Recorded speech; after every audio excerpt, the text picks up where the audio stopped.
Hello, New York Giants fans, and welcome to a new edition of the Valentine's Views podcast here on YouTube. Please like, share, and subscribe to support the channel.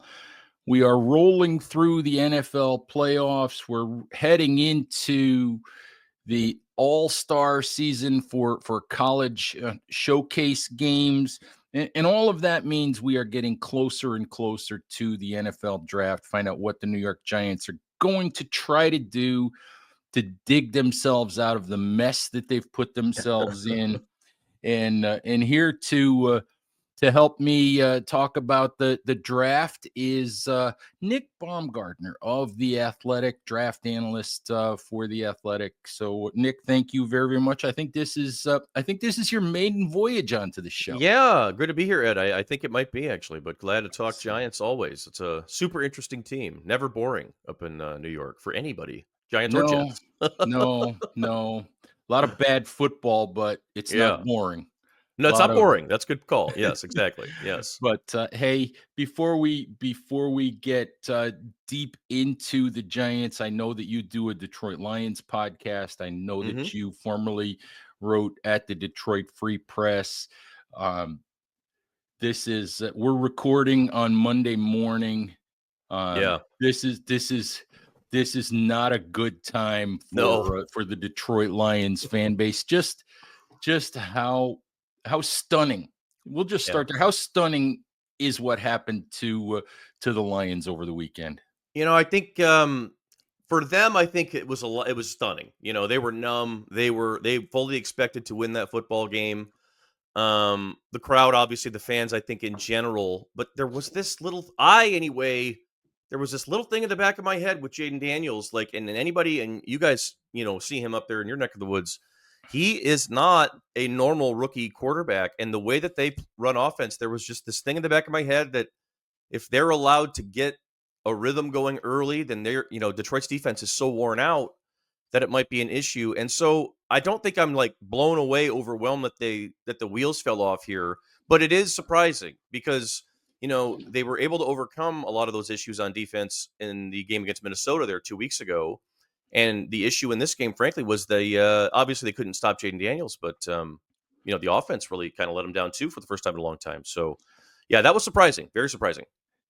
As we sort of transition into talking about the Giants specifically here, I just finished a show a little while ago talking about, sort of takeaways from the hmm divisional round, and here with the Giants, there's so much talk about quarterback. It's Right. quarterback, quarterback, quarterback, quarterback.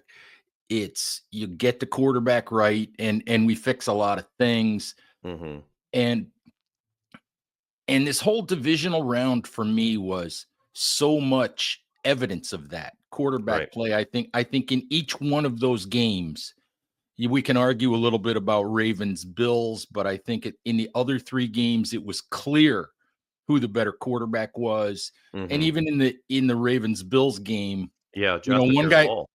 you know, Josh didn't put up big numbers, but he also didn't commit two or three turnovers. Exactly. Mhm. So it's just, is it really? I mean, as we transition to the Giants, and I love sort of an outside perspective on the Yeah. Giants sometimes. Is it is it as simple as get the right quarterback and everything is better?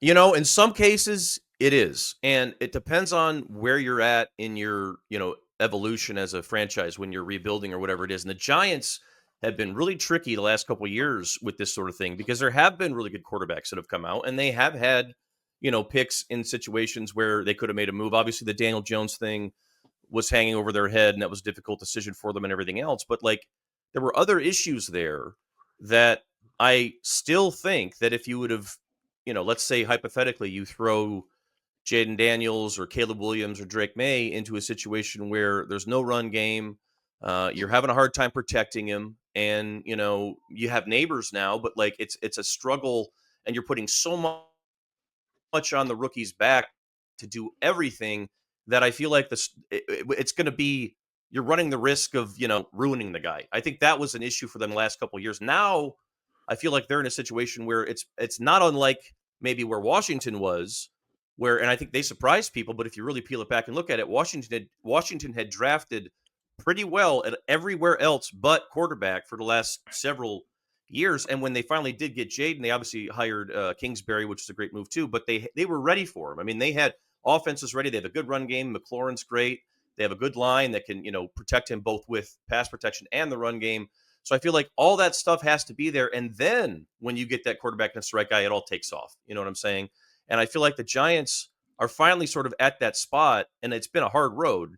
But I do feel like their roster is ready to take on one of these quarterbacks, and I wouldn't worry about, obviously if the quarterback's not right, he's not right, but it's not going to be the fault of the team. Is my point. Like what Fields had happened to him in Chicago or whatever it is. Like that's what you want to avoid with some of these talented kids, and I think the Giants are in a good spot now, maybe to take one of these guys. Yeah, that's an interesting take because as I broke down the season for the Giants, 3-14 is 3-14, Yep.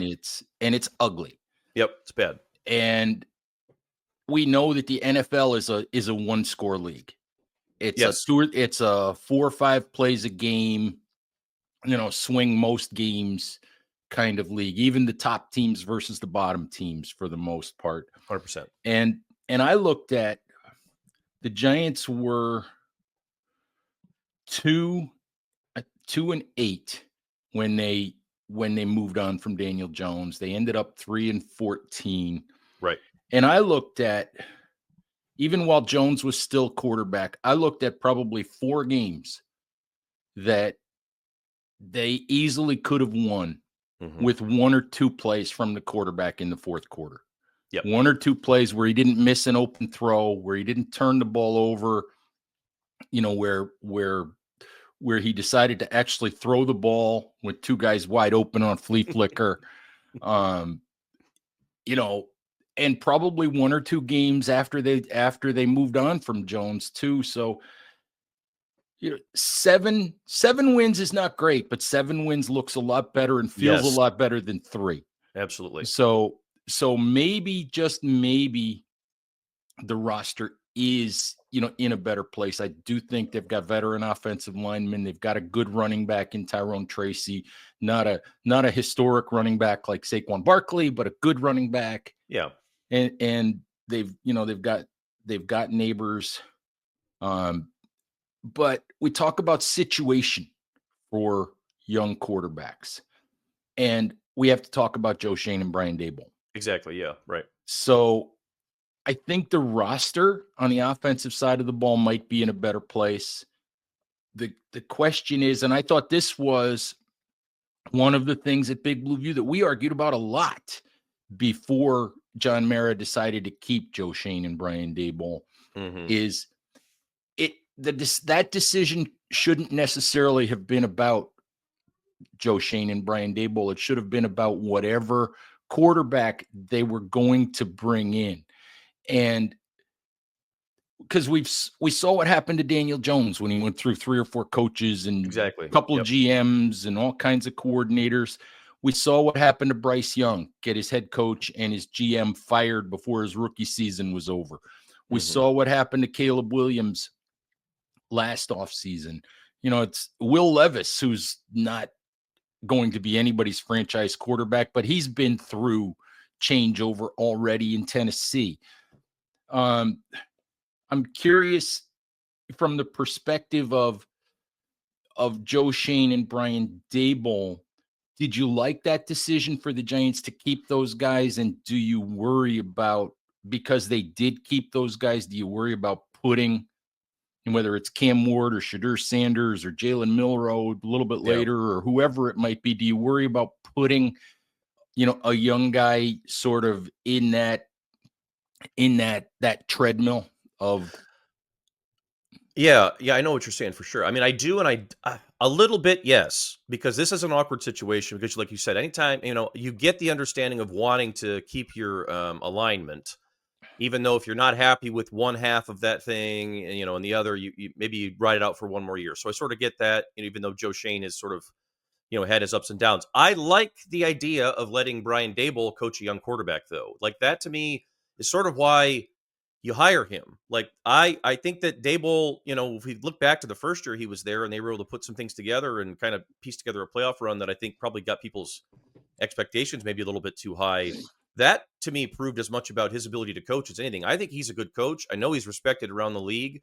He's worked with just about every piece of an offense over the years. I think he was a QB coach for Favre back in the day for a hot second there. Like, I like the idea of Daboll getting a chance to work with one of these young quarterbacks because I think it would go well. I think he's got that, I think he'd be a guy that if the Giants had fired him, he would have had a lot of opportunities as like an OC or something like that somewhere pretty quickly and for good offenses. Like if Detroit, had lost, if they lose and when they lose Ben Johnson, I'd looked at maybe Dable as a guy that Dan Campbell might have called, but he's back there now. So I like the idea of him getting a chance to work with a young quarterback. But yeah, it's dicey when everybody wants to fire, the GM constantly, and he's not doing a whole lot to, make that go away. I feel like he needs a really good draft here this year. We need to see it and have a good offseason, and then they need to hit the ground running with that quarterback. And Daboll's got to really earn it, I think. But I think this has a chance to maybe surprise people. I think everybody kind of had this DOA from the start that, anytime you look at like, well, okay, we're going to give him one more chance. Usually the one more chance doesn't work. But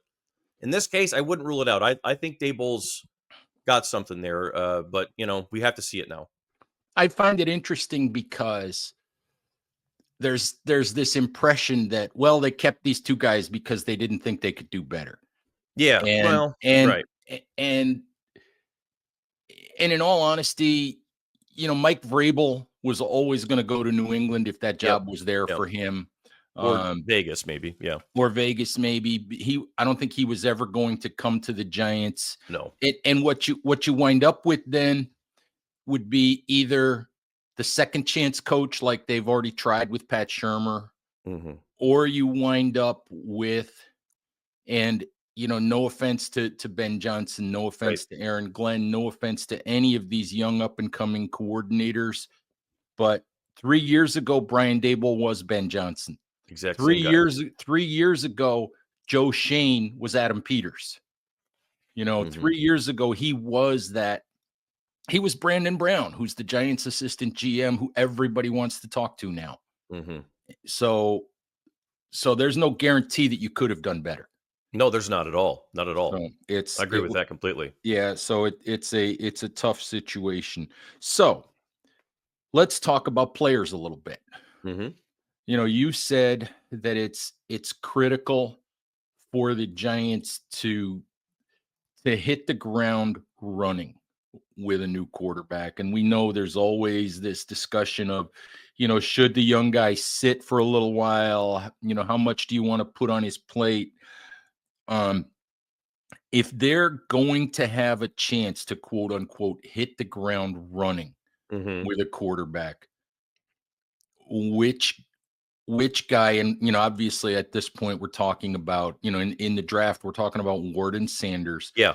Which guy is more ready to hit the ground running? That is a really good question. And I don't know if we totally know that answer yet. And I feel like, we're going to see Shador here at the Shrine Bowl this weekend and into next week.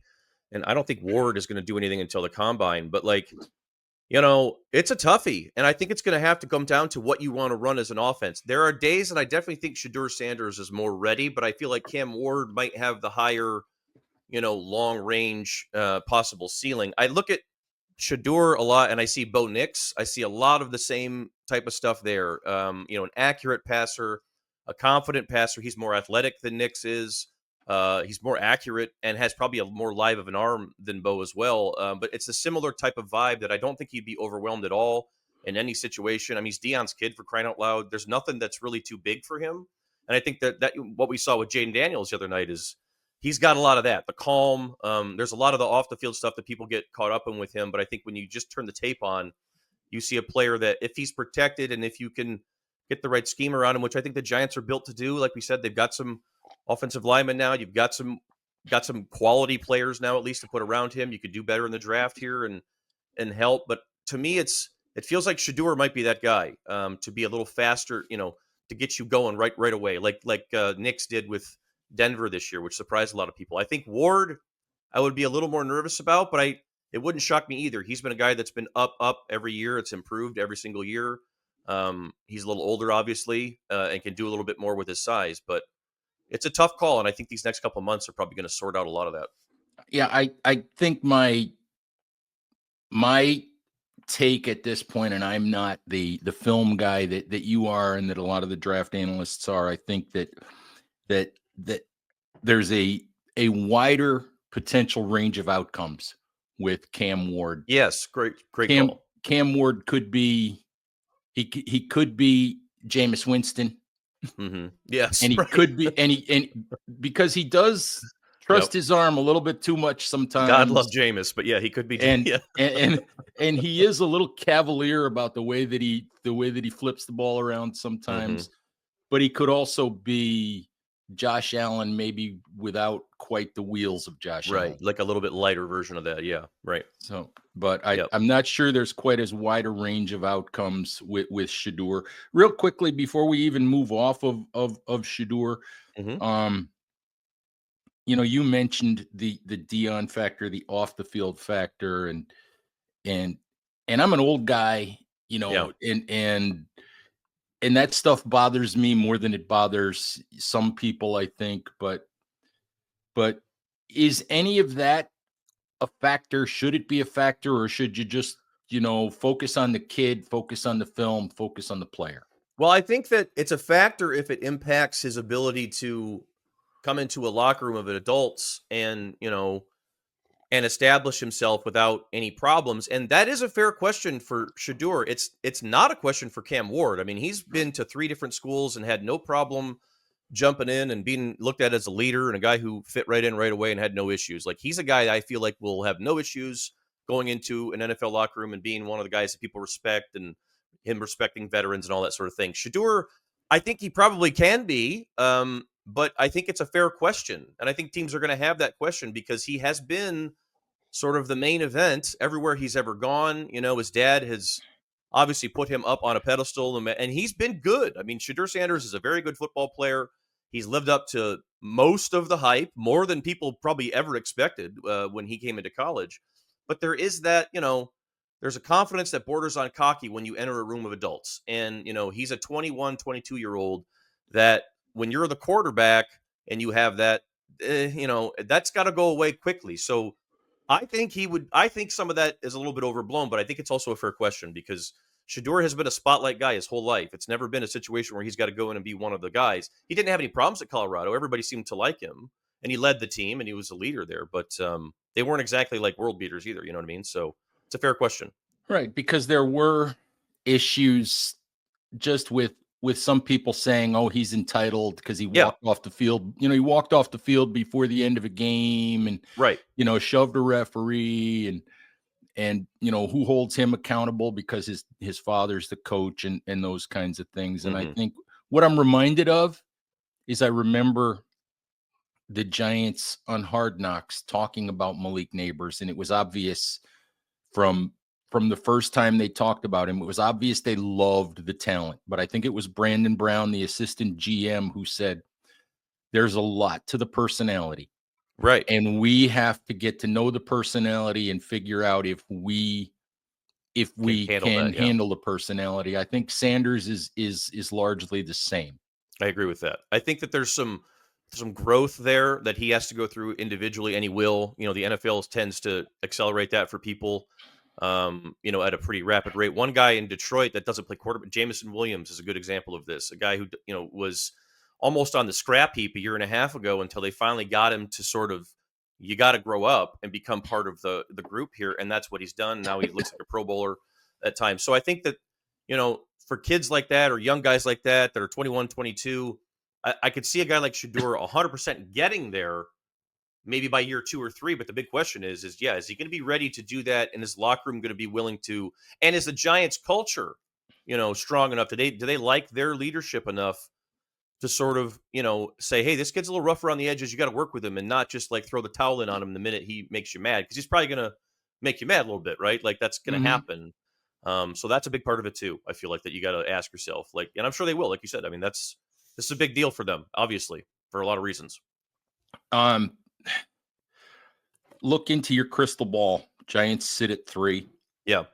Do they have to trade up to get one of those two guys, or do you think that one of those guys will be there? I honestly, I've originally was on the line of like, okay, Tennessee's up there. Levis hasn't done anything to really guarantee that he needs to be the guy that you just don't bother. But I'm also like, they have so many other problems, and I feel like if the Titans were to take a quarterback, like if they were to take Cam Ward or whatever at one, or even Shador, I feel like you already have a guy like that, that we don't know much about on your roster, and Levis, that you're not really doing anything to help outside of these things that we've talked about here with that the Giants are in a situation of. I feel like the Titans might try to trade that thing and flirt and bluff, but if I'm them, I'm taking Abdul Carter or something, or whatever. I maybe they'll have to trade up if somebody else wants to go up and get one of these guys, but I kind of have a sneaking hunch as it sits right now, unless we'll see what happens with the free agent market, that they might be able to sit there at 3 and get their pick of whoever they want. Like that could be fine. I think that we'll see how it shakes out. We'll see if somebody tries to jump them. But as I look at it right now, Tennessee, I wouldn't take a quarterback if I were them. That's not something that I would worry about right now if I were them. That's an interesting take because I think everybody assumes that that's Yeah, exactly what they're going to do. I agree, and they might, because they're Mhm, going to start over. But mhm, you already got a guy who's an adventurer right now, right? Who's 23, mhm. 24. You want to do it again with the number 1 pick? That's tricky. Yeah, I hear you. Um, Interesting way to look at this. Giants took Malik Neighbors Hmm. last year. Would they have been better off with McCarthy and whatever they could get at number 3, or would they Mm. be, or are they better off having taken Neighbors and trying to get their quarterback this time around? I like what they did. I like what they did last year taking Neighbors. I thought that was a smart play I loved the pick then, and obviously he was great. Man, I saw him in training camp, and it was like right away he was outstanding, and he was great all year. He's a guy that's going to be the best friend of whatever kid comes in here now. You know what I mean? To have a guy like that already there that's established is such a big deal. Like C.J. Stroud, a big part of the reason why he was able to hit the ground and go was they had Nico Collins was there ready to break out a little bit, and they had some other receivers and guys ready to go. Like that's a big deal. So I like what they did there. Especially if it's a player like Neighbors, who they were correct in going out on a limb and saying this is a receiver that is different and he is worth the top 3 pick. He absolutely was. Him and Harrison were right there, and it was just a matter of preference for you. So I love that pick. I love what they did. I like doing that first, and then holding off the temptation, which is it's hard to do, and I think those guys should be rewarded to a degree, Shane and Dable, for their patience, because this is how you're supposed to do it. Now you got to make it work, but we'll see what happens. All right, let's just talk a little bit about the scenario of okay, the the Titans and the Browns both take quarterbacks, or somebody trades up and gets, the Raiders trade up to get Shador, Titans take Ward, Yeah. something like that. So those two guys go off the board. You're the Giants. We'll start at number 3. A lot of people talk about Abdul Carter. Hmm. Um, Mason Graham sits there, Travis Hunter sits there. I My gut instinct, just from the little bit that I've watched, is I don't think Mason Graham should be the number 3 overall pick in the draft. I think he's a really good player, Right. but I don't think I would take him before I took Carter or Travis Hunter. No. Can you, if you're the Giants, you've already got Kayvon Thibodeau, you've already got Brian Burns. Can you take Abdul Carter, or do you, if you don't trade that pick, do you just, take Travis Hunter and be done with it? I would probably maybe take Travis Hunter and be done with it, because that Travis Hunter is the best player in this draft, and Carter is going to be the guy that people flirt and say, and he might get some late buzz here and be number 1 on a lot of boards just because he's got that Parsons stuff to him. But like you said, I Mhm. mean, they've got Kayvon, they've just got Burns on board. Those are good athletic players who, obviously they need to get going here if you're going to pass on a guy like this. But I feel like that would be a little bit too much in one spot. And Hunter is just like, I don't know what side of the ball you want to put him on. He would be a He's terrific receiver for a young quarterback as well, if you want to do that. If you want to put him on defense too. So to me, he's the best player in the draft. If the Giants he's got him at 3, good spot. he's a player and a half, the way I look Yes. at it. He's a Yep, I player agree. and a half. Whether, a lot of people seem to think that that the best way to use him is to play him full time at corner and give him packages on offense, Yep, and yep. you're still making him a player and a half if you do that, or if you do Mhm. it the other way. I agree. You So could do it the other way too. I think you could do the thing even. I think Hunter is a smart enough player that over time, the way that the game is played today, it would not shock me if teams said, "Okay, Travis, you're going to be a corner for 6 weeks, and then we're going to play you at receiver for the next whatever it is." Like I could see him doing that. Depending on the plan as he gets older and the game slows down for him. That was just not a thing we talked about 20 years ago when guys like Woodson and Dion were playing. that But I feel like nowadays you'd see something like that. that would be insane. I hadn't even That'd be thought a lot of about fun. that. To Yeah, look at that would be that would be the old sort of Belichickian thing to do, exactly. is to look Yep. at the opponent and look at the game plan and look at what we need and say, we Yep. need you full time at corner this week, or we need to score points, so we need you full Yeah. time at wide receiver this week. That's an interesting way to look at it. Yeah, and once he's like 26, old enough to handle all that, I feel like that is something because what he did in college with that rep load is nobody's ever done that in the history of football. Nobody. I mean, Dion would argue he could, but nobody asked him, right? Woodson, Hmm. I don't think Woodson is even argued that he could. Like he Right. was I could not have done that. And Hmm. it is a different level here. So I don't think you should rule out anything. And the team that drafts Hunter shouldn't rule out anything. It should be Right. let's get him in here and see what happens. And Right. he's a really good talent for sure. All right. So what happens? Giants don't get their quarterback Yeah. at 3.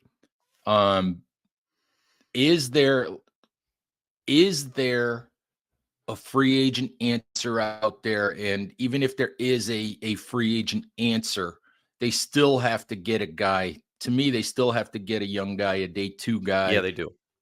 Is that Milrow? Is it Dart?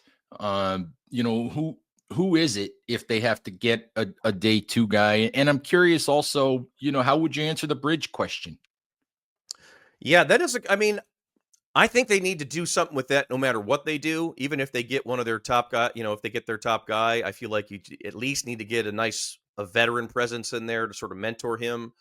If you end up with a guy like Milrow or Quinn Ewers, who I think will be higher rated than a lot of people, have given him sort of credit for over the time here. A guy like that, I think but you've got to surround those guys with talent and see what happens. And I feel like if you're not going to get one of your top two, the next best developmental guy that has, the ability to start, in my opinion, would be Milrow. But that is a project. Like he is not going to be ready next year to play. I don't think at all. And then my next guy after that would be Quinn Ewers. And he's a guy that I think people are sort of torn on whether or not he can be a full-time starter in the league or just a guy who's like a high quality backup who maybe is like an Aiden O'Connell type who can start games for you if need be.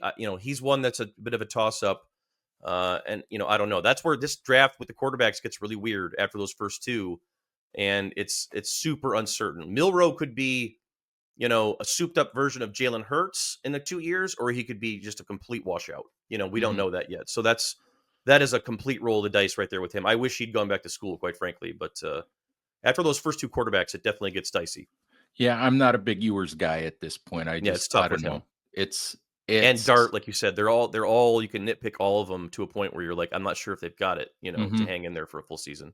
Yeah, I like I like Jackson Dart, but in the back of my mind, I keep thinking Matt Corral. you Right. know? Yeah. You Yeah. That know? offense it's hard to project in that offense. And yeah, the Mhm. Carolina obviously did some box score scouting on that one. And you got to look at the numbers and take a step back with him for sure. Absolutely. Um, I'm just curious. I don't know how far you are in your study at this point. Um, you said Shrine Game's coming up. I don't Yep. You're going to be at the Shrine I Game? will be, yes. You will Yep. be at the Shrine Game. Senior Bowl's coming up as well. Um, Giants need help in the trenches on both Hmm. sides. They've got some quality veteran offensive linemen, but they need to add some young people in that pipeline. I'm just curious if you have some players starting with the Shrine Game, just some guys that you're really looking forward to to getting eyes on the next Yeah, I couple think weeks. it's interesting when you look at the tackle class. Like last year's tackle class was really really good, and I think this year's hasn't gotten as much love. But I think this year's, as much as any class, has a bunch of guys who are super versatile. And I think you could say the same thing about the dudes, the inside guys too. Like there's just so many answers. I was looking at some of the Josh Gray, a kid from Oregon State who's going to be at the Shrine game, has started left tackle, he started left guard, and he started at center. Or he's going to play center, I should say, in the Shrine here. So we'll get to see what he can do. Holland Pierce will be at the Shrine, big tackle from Rutgers, who's played both left tackle and right tackle. So you have a lot of guys who they're older and they might not be like big flashy guys when we're talking about the mid-round dudes that hang in there, but I feel like there's more versatility in this group uh, than we've seen in a minute. And the other thing too with the Giants is, like, if they're at 3, let's say, and they don't get a quarterback, like 2 quarterbacks go. Cleveland is the other one I keep forgetting about. Like they might take a quarterback there at this point if Watson's situation is what it is. So let's say that doesn't happen. Will Campbell from LSU he's been a left tackle only, but he could absolutely be a guard, and he would be worth it as a top 5 pick. He is a terrific player who I think would help set culture, help further what you're trying to do. But again, with the Giants, it's like at some point with these guys, with the coaches and the GM, there you got to get a quarterback. You know what I'm saying? Right. So maybe it's a free agent. Maybe you pay Sam Darnold or one of these guys and try to go that way with it, and hope Dable can get it going. But I don't know. It's an interesting situation there, and I think New York has to look at everything really with that quarterback thing. And they've always said that, we have to look at everything, but now it's really you got to do it. You really have a choice. It's it's a it's one of those situations. Everybody needs that guy, Yeah. but there aren't that many of those guys. They're not easy to find. No. There's not 32. That's been the whole thing for a long time. The last 5-6 years is there's not 32 people walking the earth that are NFL starting quarterbacks, Mhm. and there's 32 teams. You know what I mean? Yep. So in any And given year, there could be 15, there could be 20. It's just a matter of what happens. right, and the Giants haven't taken that swing yet with this Hmm. regime, but I think you and I both know that swing either works or it gets you fired. Yeah. Yeah. And you So, got to do it. And it's either you do it mhm. right at the beginning or you wait and you build yourself up. So it's time to go. And I do like those guys though. I think that there's a reason to have some hope that they're not completely lost and clueless. You know what I'm saying? Like I think that there's some method to some of the madness. There was a lot of a mess to clean up there. Well, Giants We'll see. Giants fans may not believe you at this point. I know Probably not, but there's a more there's Dable than Shane, I'll say. Yeah. there's a loud vocal segment. Well, that's interesting for the simple reason that I did some research, and it's easier to find examples of general managers who have really taken 4, 5, 6 years Yeah, that's fair. to put something together. You know, most of those guys are on their second coach by that point, but Exactly. and the Giants might be, but Right. we shall see what happens. It's going to be an interesting off season, and hopefully we'll talk to you again here, right Absolutely. before we get to the draft or after, as we see what the Giants did. So, Nick, thank you very very much for the time. This was great. You bet, at any time. All right, Giants fans, thank you as always for watching. Please stay safe out there, take care of each other, and we'll talk to you soon. Bye bye.